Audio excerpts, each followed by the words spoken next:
4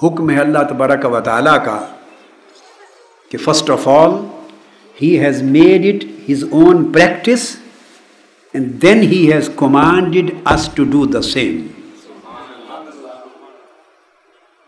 This is at the same time Allah's practice and his commandment.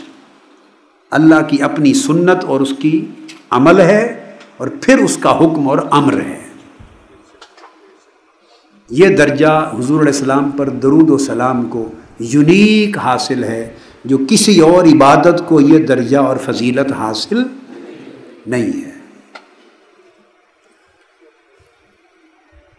ثانیاً اب دوسری بات وہ یہ کہ اللہ تبارک و تعالیٰ کے دین کی ساری تعلیم نفی شرک کی ہے. کوئی اس کے ساتھ شریک نہیں ہے. اس کے نام میں، اس کے کام میں، اس کے نام میں، اس کے کام میں کوئی شریک نہیں.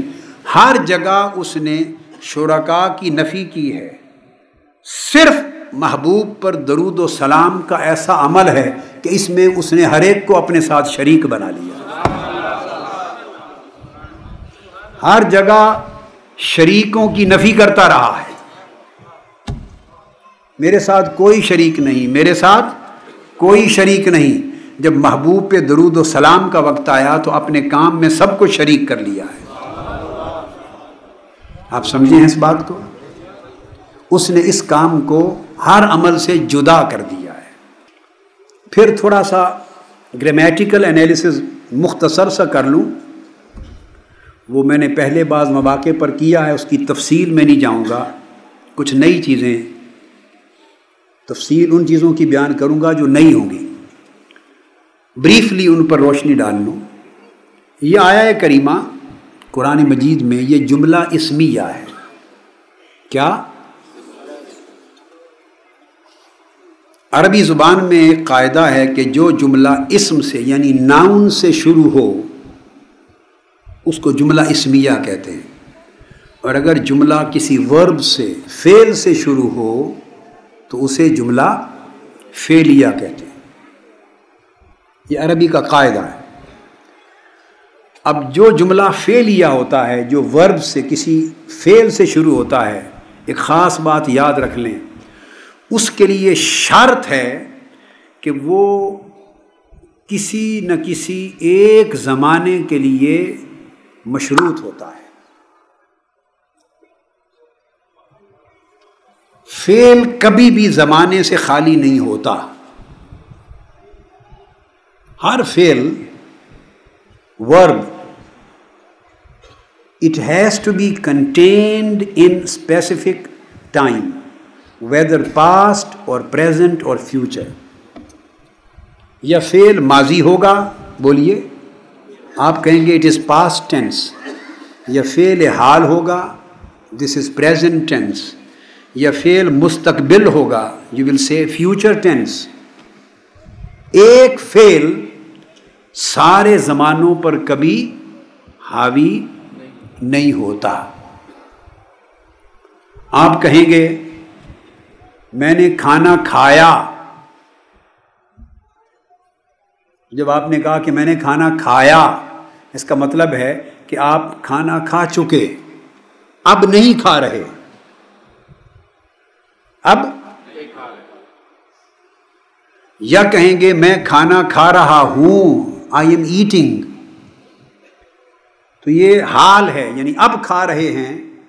اس میں اس بات کی ضمانت نہیں کہ آپ نے کل کھایا تھا یا صبح کھایا تھا یا نہیں، اور شام کو کھائیں گے یا نہیں. At present you are eating. So there is no description or mention of past or future. So this present tense contains only one time frame. یا آپ کہیں گے میں کھیلوں گا، I will play. اس کا مطلب ہے کہ you are saying something about future.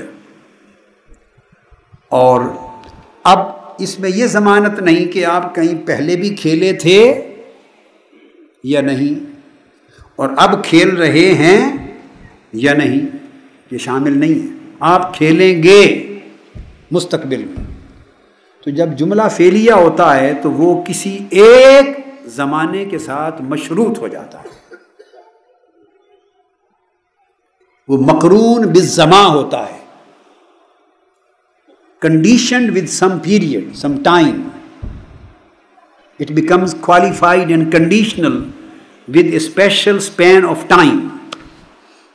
It cannot be continuous, endless, everlasting. It cannot be persistent. Either it has to be contained in the past period or present or future. اگر جملہ فعل سے ورب سے شروع ہو اور اگر جملہ اسم سے شروع ہو ناؤن سے، تو پھر اس میں کسی ایک زمانے کے اندر بند ہونے کی شرط ختم ہو جاتی ہے، وہ مستقل ہو جاتا ہے، وہ سارے زمانوں پر حاوی اور محیط ہوتا ہے. It applies to past, it applies to, in the same way it applies to present, and it in the same way applies to future. اب قرآن مجید میں یہ جو ارشاد فرمایا اللہ رب العزت نے، ان اللہ وملائکتہ یصلون علی النبی، انا کلمہ تاکید کے ساتھ اللہ و ملائکتہ اسم سے شروع کیا، اور اسم بھی اپنے نام کا اسم، سب سے بڑا اسم، اور فعل بعد میں آیا یصلون. یہ جملہ اسمیہ ہے اور اس پر کوئی ڈسپیوٹ نہیں ہے.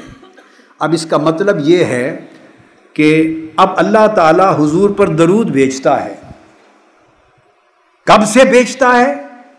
اللہ رب العزت نے فرمایا جب سے میں ہوں تب سے بھیج رہا ہوں. جب سے بھیجنے والا ہے، ان اللہ و ملائکتہ، جب سے میں ہوں بھیجنے والا ہوں تب سے بھیج رہا ہوں. باری تعالیٰ کب تک بھیجے گا؟ فرمایا ان اللہ کو پڑھ لو، جب تک میں رہوں گا تب تک بھیجتا رہوں گا. گویا آقا علیہ السلام پر درود و سلام کا پڑھا جانا نہ اس کے زمانے کی ابتدا کسی کو معلوم ہے نہ انتہا معلوم ہے. جب حضور علیہ السلام پر درود و سلام کے پڑھے جانے کی ابتدا بھی معلوم نہیں اور انتہا بھی متعین نہیں، تو اب اس سے اگلی بات دیکھیے، جس پر درود پڑھا جا رہا ہے وہ حضور کی ذات اقدس ہے.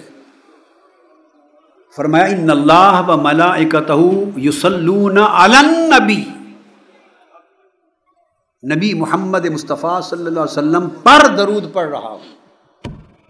تو حضور ہیں تو درود پڑھا جا رہا ہے، حضور تھے تو حضور پر درود پڑھا جا رہا تھا، حضور ہیں تو آپ پر درود پڑھا جا رہا ہے، حضور رہیں گے تو آپ پر درود پڑھا جاتا رہے گا. اگر کسی زمانے میں حضور نہ رہے تو حضور پر درود رہے گا؟ بولیے. اگر کسی زمانے میں معاذ اللہ حضور نہ رہے، استغفر اللہ، تو حضور پر درود رہے گا؟ نہیں رہے گا. تو گویا فعل الہی ختم ہو جائے گا جو ان اللہ و ملائکتہ کی شکل میں دوام پر دلالت کرتا ہے. یہ اس طرح کا فعل نہیں ہے جیسے فرمایا خالق سبع سماوات طباقا، اللہ نے 7 آسمان طبق در طبق بنائے. یہ جملہ فعلیہ ہے، جب بنائے بنا دیے، ختم. اب یہ کام ہر وقت نہیں جاری رکھتا. اب میری بات کو سمجھیں نا. اللہ نے آدم علیہ السلام کو پیدا کر دیا. اب ہر وقت آدم پیدا نہیں ہوتے رہتے. اللہ نے فرشتوں کو پیدا کر دیا، بس ہر وقت فرشتے پیدا ہوتے نہیں رہتے. قیامت اللہ لائے گا تو نہ ماضی میں تھی نہ آج ہے، جب لائے گا تب آئے گی. تو اللہ کے بہت سے فعل ایسے ہیں جو خاص زمانوں میں ہوئے، اب نہیں، اب ہیں کل نہیں، مستقبل میں ہوں گے آج نہیں. آپ میری بات کو سمجھ گئے؟ اللہ نے آپ کو اور ہمیں پیدا کیا ماں کے پیٹ سے، تو جب پیدا کیا اس دن تو تک ہماری خلقت ہو گئی، ولادت ہو گئی. اب ہر روز تو نہیں نا پیدا ہو رہے، تو عمل خلقت روزانہ ہمارا نہیں ہے. تو بہت فعل ایسے ہیں جو اللہ نے کر دیے، کچھ کر رہا ہے، کچھ کرے گا مختلف زمانوں میں، مگر یہ وہ فعل ہے، کیا یہ وہ فعل ہے کہ اللہ تبارک و تعالیٰ نے اسے سارے زمانوں سے بالا کر دیا ہے اور سب زمانوں کو اس فعل کے تابع کر دیا ہے. سو آقا علیہ الصلوۃ والسلام پر اس زمانے سے درود پڑھا جا رہا ہے جب زمانہ ہی پیدا نہ ہوا تھا، اور ان جہانوں میں پڑھا جا رہا ہے جہاں بھی پیدا نہ ہوئے تھے، اور اس وقت تک پڑھا جاتا رہے گا جب وقت خود بھی نہیں رہے گا. گویا ہر شے کا خاتمہ ہے مگر درود و سلام بر مصطفیٰ کا خاتمہ نہیں ہے. نہ ابتدا معلوم ہے نہ انتہا معلوم ہے، اگر معلوم ہے تو صرف اللہ کو معلوم ہے. اب اختتام کریں وما علینا الا البلاغ کے بعد ذوق و شوق سے دل جمی سے حضور کی بارگاہ میں درود و سلام پڑھیے.